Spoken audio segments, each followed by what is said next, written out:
تو اس کے ساتھ خیر خواہی یہ ہے کہ اس کو محبت کے ساتھ، پیار کے ساتھ اس کو جگہ دیا جائے، تاکہ اس خیر سے جو اس وقت میں ملنے والی ہوتی ہے اس سے آدمی محروم نہ رہے۔ اسی کے ساتھ میں پوری بات کو دھیان اور توجہ سے سننا کہ جسم بھی یہاں ہے اور دل دماغ بھی یہاں ہے، اس لیے کہ دل دماغ یہاں نہیں ہوگا، جسم یہاں ہوگا تو بھی بات اپنی جگہ پہنچے گی نہیں۔ اس لیے پوری طرح دل سے، دماغ سے مجلس میں شریک رہنا، عمل کی نیت سے بات کو سننا، اس لیے کہ اللہ کی طرف سے جو داد و دہیش کا نظام ہے وہ آدمی کی نیت ہے۔ اسی لیے حدیث پاک میں فرمایا وَإِنَّمَا لِكُلِّ امْرِئٍ مَّا نَوَىٰ، فرمایا ہر آدمی کو وہ چیز ملے گی جس کی اس نے نیت کیا۔ جب عمل کی نیت سے ہم بات سنیں گے تو اللہ عمل کی توفیق دیں گے، اور وقت پر اللہ تعالیٰ عمل کرا دیں گے، جی چاہے نہ چاہے، ماحول سازگار ہو ناسازگار ہو، حالات مناسب ہو غیر مناسب ہو، ہر حال میں عمل کی توفیق ملے گی عمل کی نیت کی برکت سے۔ اس لیے عمل کی نیت سے بات کو سننا، اسی کے ساتھ میں اچھی طرح بات کو سنتے ہوئے، سمجھتے ہوئے، اس پر عمل کرتے ہوئے اپنے گھر سے لے کر پورے عالم تک اور ساری انسانیت تک بات کو پہنچانے کی نیت سے بات کو سننا۔ دین کی بات جو ہے وہ تبلیغ ہے،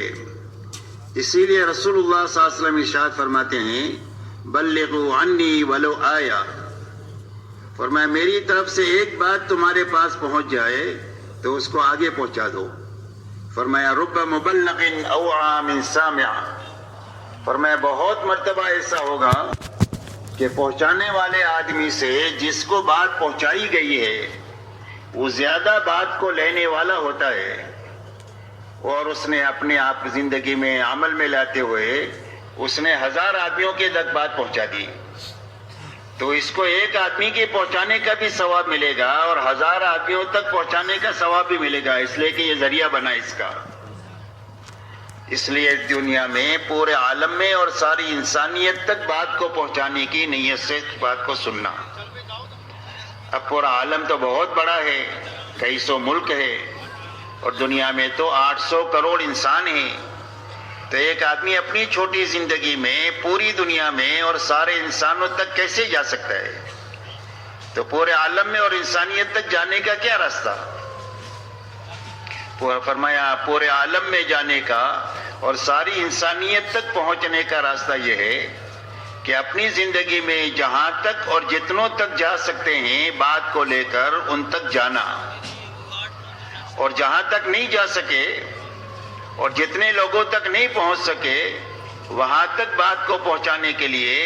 اپنی زندگی میں کام کرنے والے بہترین آدمی تیار کر کے دنیا سے جانا۔ یہ محنت کا رخ ہے، کام کو صحیح طریقے سے سمجھنا، اس کو اچھی طرح اپنی زندگی میں عملی طور پر لانا اور پوری دنیا میں پہنچانا، اور پہنچانے کے لیے جتنا کر سکتے ہیں اتنا کرنا، اور آگے کے کام کے لیے اپنی زندگی میں کام کرنے والے آدمی تیار کرنا۔ یہ محنت کا صحیح رخ ہے جو حضور پاک صلی اللہ علیہ وسلم نے اختیار فرمایا۔ اللہ تعالیٰ نے آپ کو ایک بڑا کام لے کر دنیا میں بھیجا تھا، آپ کی محنت کا میدان پورا عالم تھا اور ساری انسانیت تھی اور قیامت تک کا زمانہ تھا، اب آپ کے بعد کوئی نبی نہیں آئیں گے، تو اتنا بڑا کام لے کر اللہ تعالیٰ نے آپ کو دنیا میں بھیجا، اور اتنے بڑے کام پر قابو پانے کے لیے آپ کو صرف 23 سال کا زمانہ دیا گیا۔ آپ کو 40 سال پر نبوت ملی، 63 سال میں آپ اللہ کو پیارے ہو گئے۔ فرمایا 23 سال میں اتنا بڑا کام کر کے ہمارے پاس آنا ہی، اب اس کام پر قابو پانے کے لیے آپ نے محنت کا جو رخ لیا قیامت تک کے لیے امت کے لیے وہی نمونہ ہے۔ اب حضور پاک صلی اللہ علیہ وسلم نے اتنے بڑے کام پر قابو پانے کے لیے اپنے بس کی پوری طاقت لگا دیا، اور طاقت لگا کر آپ نے پورے حجاز میں کام فرمایا اور کام کیا۔ آپ کا لمبے میں لمبا سفر جو ہے وہ تبوک تک کا ہے، باقی پورا عالم آپ کی محنت کا میدان ہے۔ تو اپنے بس کی پوری طاقت اور محنت لگاتے ہوئے اور اپنے آپ کو تھکاتے ہوئے آپ نے 23 سال میں 1.25 لاکھ صحابہ کا مجمع تیار فرمایا، خود کرتے ہوئے کرنے والے آدمی تیار کیے، اور ایسا مجمع تیار کیا جو حضور صلی اللہ علیہ وسلم کی زندگی کا آئینہ تھا کہ آپ کی زندگی کو سمجھنا ہے تو صحابہ کی زندگی سے آپ کو سمجھا جا سکتا ہے۔ اسی لیے صحابہ کا تعارف 2 جملوں میں ہوتا ہے، فرسان بالنہار و رہبان باللیل، بسام بالنہار و بکاء باللیل۔ فرمایا صحابہ کون ہیں؟ فرمایا دن کے شہ سوار ہیں اور راتوں کے عبادت گزار ہیں۔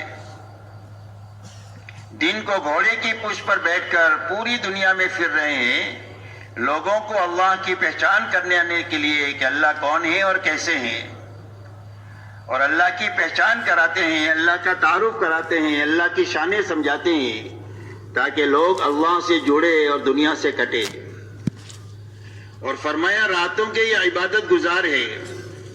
کانوا قلیلا من اللیل ما یہجعون وبالاسحار هم یستغفرون۔ فرمایا رات کو یہ لوگ بہت کم سوتے ہیں اور رات کو آخر راتوں میں اٹھ کر اللہ کے سامنے کر کے مٹ کے تھک کر اللہ کے سامنے استغفار کرتے ہیں کہ اللہ جو کام کرنے کا حق تھا وہ تو حق ہم سے ادا نہیں ہوا۔ فرمایا بسام من نہار و بکاء باللیل، دن کو حشاش بشاش اللہ کے دین کا کام کرنے والے تھے اور راتوں کو اللہ کے سامنے بہت زیادہ رونے والے تھے، اور یہی دونوں صفتیں حضور صلی اللہ علیہ وسلم کی پوری زندگی رہی۔ اسی لیے آپ کا پورا دن دعوت اور تعلیم کے لیے اور اللہ کی مخلوق کو سنبھالنے کے لیے، اور آپ کی رات کا بڑا حصہ اللہ کے سامنے مناجات کے لیے، دعا کے لیے، نماز کے لیے اور آہوزاری کے لیے اور قرآن پاک کو ترتیل کے ساتھ پڑھنے کے لیے۔ یہاں تک کہ رات کو آپ اتنا لمبا قیام فرماتے تھے کہ آپ کے پیروں پر ورم آ جاتا تھا، اور یوں آتا ہے کتابوں میں کہ آپ کے سینے سے رونے کی آواز ایسی آتی تھی جیسے ہنڈیا کے ابلنے کی آواز آتی۔